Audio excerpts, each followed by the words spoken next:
Hola, soy José Garay, entrenador del Club de Atletismo Cárnica Serrano y el responsable de los planes de entrenamiento de Maratón Valencia Trinidad Alfonso Zúrich.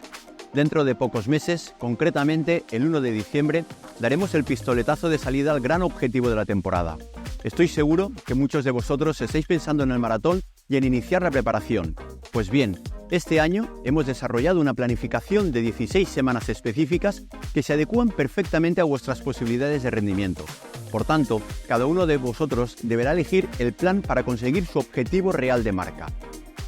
Un plan que dará inicio el 12 de agosto y os acompañará a lo largo de las siguientes semanas hasta que crucéis la magnífica pasarela azul en la Ciudad de las Artes y las Ciencias.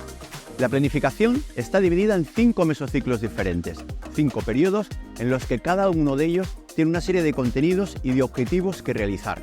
Pero debéis estar muy atentos, porque al principio de cada mesociclo os vamos a enviar un vídeo precisamente explicando esos contenidos y además cómo queda estructurado el entrenamiento de la semana.